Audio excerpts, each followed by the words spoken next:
মহান সৃষ্টিকর্তার প্রতি, যিনি যার ইচ্ছা যদি না হতো তাহলে আজকে হয়তো আমি দীপঙ্কর এই জায়গায় কখনো আসতে পারতাম না। কৃতজ্ঞ আমার পিতামাতার প্রতি, যারা জন্ম না দিলে আজকে আমি দীপঙ্কর আপনাদের সামনে দাঁড়িয়ে এরকম গুছিয়ে কথা বলতে পারতাম না।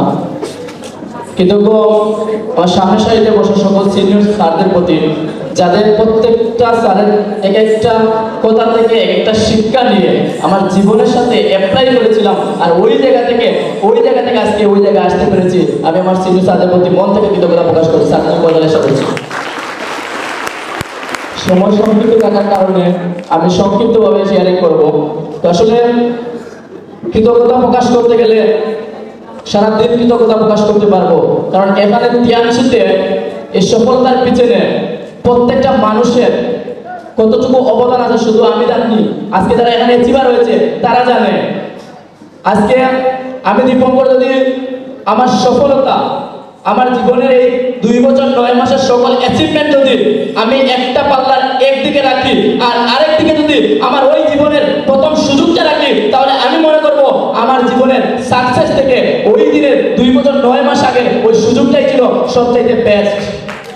আমি যে মানুষটা আজ থেকে 2 বছর 9 মাস আগে আমার মতো একটা নিম্ন মধ্যবিত্ত ফ্যামিলির সন্তান, শুধু নিম্ন মধ্যবিত্ত ফ্যামিলি নয়, একজন সাধারণ কৃষকের সন্তান, ওই জায়গা থেকে তুলে নিয়ে এসেছিলেন আমার প্রাণপ্রিয় লিডার, শ্রদ্ধা লিডার, আমাদের কলেজের টুকরা সৌরভ স্যারের প্রতি মন থেকে আশা করছি স্যারের জন্য। আজকে হয়তো আমি এই অল্প সময়ে ব্রোঞ্জের র্যাঙ্কে এসেছি, কারণ ওই জায়গায় আসার পিছনে শুধু একটাই কারণ ছিল। সেই কারণটা আজকে দুপুরে স্যার ট্রেনিংয়ে আমাদেরকে ক্লিয়ারলি বুঝিয়ে দিয়েছে।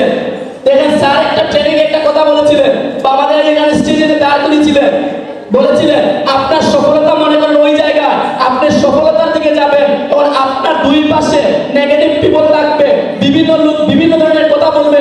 আপনি যদি ওই মানুষগুলার কথার জবাব দিতে থাকেন, তাহলে আপনি ওই জায়গায় যেতে হলে আপনার 3 বছর তার সময় লাগবে। আর যদি আপনি ওই জায়গায় যাওয়ার জন্য, আপনার সফলতার কাছে যাওয়ার জন্য আপনি ওই আপনার পাশের নেগেটিভ লোকদের কথার জবাব না দিয়ে আপনি সরাসরি আপনার ফোকাসটা সাকসেসের দিকে রাখেন, তাহলে আপনি ওই জায়গায় যেতে 3 বছর নয়, মাত্র 3 মাস সময় লাগবে। আমি দীপঙ্কর যখন তিয়ানশি শুরু করেছিলাম, আমাকে অনেক মানুষ নেগেটিভ কথা বলেছিল, আমার আপন মানুষগুলো আমাকে নিয়ে টিটকারি করেছিল, আমাকে নিয়ে আশি তামাশা করেছিল। আমি দীপঙ্কর ওদের কোনো কথার জবাব কথা দিয়ে দিইনি। আমি ওই সময় জেদ দিয়ে চ্যালেঞ্জ দিয়ে তিয়ানশিতে লেগেছিলাম, বলেছিলাম কথা দিয়ে নয় কাজ দিয়ে ওদেরকে আমি জবাব দিব। আর আমি দীপঙ্করটা থেকে সত্য বলছি।